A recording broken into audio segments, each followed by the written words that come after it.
What's up everyone, it's Bruce Waha. Hope y'all are having a good day. Today's episode of Wingman Wednesday, we're going to be talking about the top 5 UCMJ articles that you should know about. Now there's a lot of different articles in the UCMJ that would be beneficial for everyone to know, but these would be the top 5 that you should definitely concentrate on and familiarize yourself with, because not knowing this information could jeopardize your career in many ways. But before we get started, be sure to give this video a thumbs up, subscribe to the channel if you like what we're doing here at Wallet Heart. Alright, let's get into it.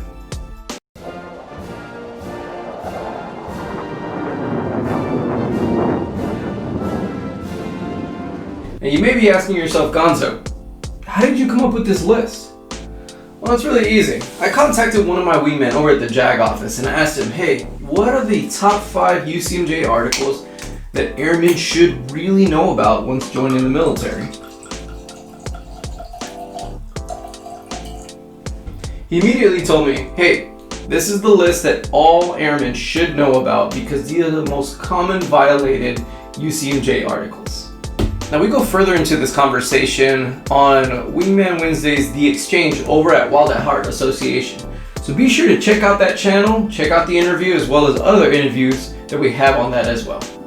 So this short, brief education on the UCMJ articles isn't just for airmen, but also for anyone that's going to be involved in the military lifestyle. Now that includes spouses, family members, as well as civilians that are going to be working in a military environment. So which article are we first going to be getting into? Now that's Article 92. That's failure to obey a general order. If you are a service member of the United States Armed Forces and have failed to obey a general order or regulation issued by a military department or a commanding officer, you will be subject to be charged under Article 92 of the UCMJ. So what does that mean exactly? If you violate or fail to obey a lawful general order or regulation or dereliction in the performance of those duties, if you receive an order, you must obey the order as long as the order is lawful, ethical, and moral. If that order meets all of that criteria, well then it's not a matter of your opinion, it's an order. So if you find yourself on the less than ideal side of an Article 92, the following information is possibly what your punishment could entail. Dishonorably discharged from the military, ending your military career and threatening your civilian career with a tarnishable reputation. All pay and benefits may be forfeited. Your health care, your pension, your paycheck, all of it might be taken away. Now the next article that we're going to talk about is Article 83. That's feigning an illness, injury, or inflicting harm upon oneself. Any service member of the United States Armed Forces who attempts to shirk his or her duties by either feigning an illness, injury, or inflicting harm upon himself or herself may face charges for malingering under the UCMJ. So what does that mean exactly? That the accused feigned illness, physical disablement, mental lapse or derangement, or intentionally inflicted injury upon themselves, and that the accused's purpose or intent in doing so was to avoid work, duty, or service. So what does that mean that the punishment would be if you found yourself on the opposite side of this article? A dishonorable discharge, along with the loss of your health care, military retirement, and paycheck. A prison sentence that could leave you behind bars for up to 10 years under the maximum possible sentence. A severely handicapped civilian future where your opportunities will be scarce and your ability to rise to the top will be very limited. So you're kind of starting to see the trend. A lot of the people that end up being discharged or going to court violating the UCMJ, a lot of these articles are common things in the military. Thus, the reason we decided to make an episode on Wingman Wednesday about the UCMJ. Next article, Article 88, using contemptuous language against a government official. Article 88 of the UCMJ makes it a criminal offense for a commissioned officer to use contemptuous language against a government official, elected or not. So what does that mean exactly? Well, military protocol dictates that officers conduct themselves properly in front of government officials. A breach of this protocol can jeopardize the military's reputation and standing as an unbiased, non-political entity. Because of this, sentencing for Article 88s can be extremely harsh. Now I know what you're thinking. Gonzo, that's it, officers. It didn't say anything about being enlisted. No, I thought the same thing. But to get your answer, you're gonna have to check out our episode of The Exchange where we talked about the UCMJ with a JAG Airman.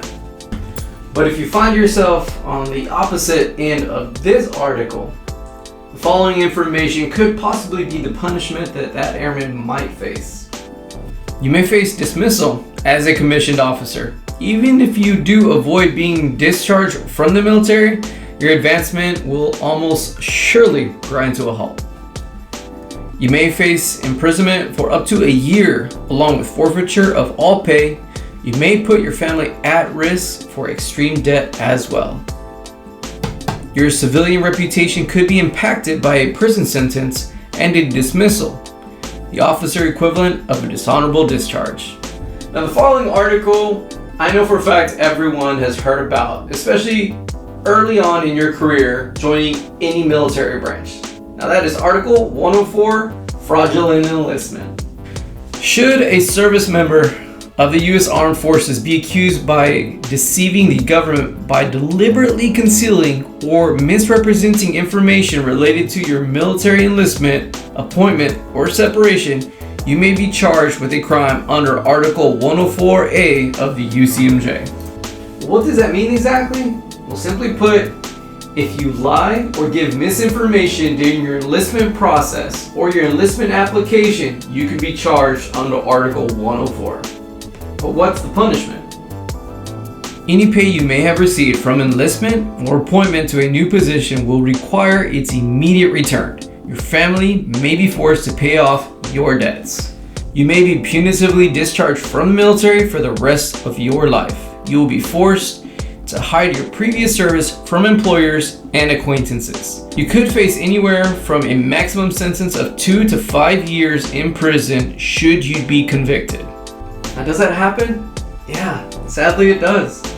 That's why we decided to do an episode regarding the UCMJ here on Wingman Wednesday, to hopefully educate our airmen and potential airmen on the UCMJ and the things that they should pay attention to, get a handle on, and have a full grasp knowledge on these specific articles. And finally, Article 12, Drunk while on duty. Any service member of the United States Armed Forces who are found drunk while performing a duty other than acting as a lookout or sentinel will be accused of drunkenness on duty under the Article 12 of the UCMJ. Now, what many people could consider this to be a victimless crime is notorious for ending careers and halting careers that were on an upward projection. So basically, don't be drunk at work. There are a lot of AFSCs that have rules that say you cannot drink so many hours prior to the start of your duty day. What's the punishment? Well, you could be sentenced to prison for almost a year for something as simple as getting drunk the night before and performing your duties while still slightly under the influence the next duty day. You may be forced out of the military with a punitive discharge. You'll be forced to hide your military history from future employers and acquaintances, retirement and healthcare. All of your benefits and all of your pay will be taken from you, as well as years of service to your country for potentially a bad decision which left you with nothing. Now, if you have any questions regarding the articles that we discussed here on this episode today, be sure to leave that out in the comments below. However, we do further discuss these articles as well as other articles of the UCMJ over an episode at Wallet Heart Association on The Exchange. But before you go check that out, be sure to leave this video a thumbs up and subscribe to the channel if you like what we're doing here at Wallet Heart. Well guys, I hope you found that information beneficial. Thanks for stopping by Wingman Wednesdays. I'm Bruce Uwaha asking you, hey, where's your wingman? Y'all take it easy.